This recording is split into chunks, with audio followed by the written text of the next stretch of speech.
Hello, my name is Chip Sprague with Home Inspection Carolina. Today we're going to be discussing Zoom video conferencing, how to use it, and how it can help you.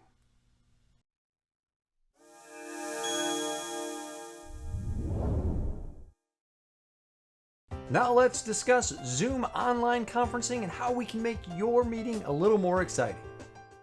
First, we need to join our audio to our computer, and you're going to select Unmute and Video at the bottom left-hand corner. And start your video. Once your video is on, you have your full screen. You can change your background if you like. If you want to make things interesting and not so boring when you're doing your meetings, very simple. Down at the bottom, there's an up arrow next to your video. You click up, choose your virtual background, and once you select on the default, it'll automatically put that background in there. You can also put your logo. You can add any image that you want to by simply clicking the plus button and click add image, such as, let's go on to the Starship Enterprise. Or if you want to give an interview in the office, you can. And if you want to show everyone that you have tons of toilet paper that you've been hoarding, you can do that as well. Once you select your virtual background that you want to use, simply X out of that, and now you have your virtual background. Now let's take a look at the options you have when hosting a meeting. If you hover over your screen, you'll see the toolbar at the bottom. So first we have the security button down at the bottom. If you click on that, you have a couple of options. It automatically defaults to enable waiting room. This is a security feature that's been added because of all the security breaches recently with Zoom. What this does is it puts your team members in a waiting room that you have to give them access to the actual Zoom meeting. So you can also look at the participants that you have in there. So by clicking on Manage Participants, it's going to open up another box. It will list everyone that you have in your meeting. You can also mute all at the very bottom so you don't get any feedback. If you need to, you can unmute all. Hey, let's bring someone in. You can simply click Invite by clicking Email, select your default email, include the link, and send them an invite to a meeting that's already in progress. Now, some of the other options that you have is the chat option. By clicking the chat option, it automatically opens up another bar here. You can type directly to one individual person or everyone in the meeting. Now let's discuss the share screen option. This is great when you're having meetings and you want to share a document. You simply go down to the bottom where it says share screen. You're going to open that up. Then you're going to select the document that you have. So I'm going to select this document.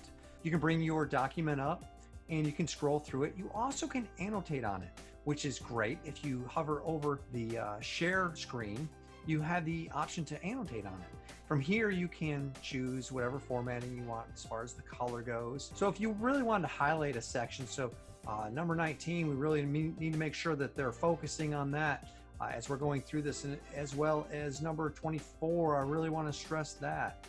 So this is a great way to share and collaborate during your Zoom meeting. When you're done, you simply scroll down to the bottom and click Stop Share.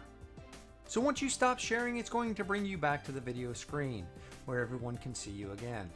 Now, one of the things that I do want you to be aware of is recording your video stream. It's great for the simple fact if you want to send it out to your team, or if there was team members that couldn't make the Zoom meeting, you can then send that out to them via a link or from your computer. You can upload it to YouTube or send them a link from the cloud. Now, how you do that is on the bottom next to share screen, you're going to click the record button. This will allow you two options: one to record on this computer or record it on the cloud. If you record it on the computer, you can keep the hard file and upload it to YouTube. If you record it on the cloud, you can send a link to your team members. And lastly, what we have is a little bit of interaction.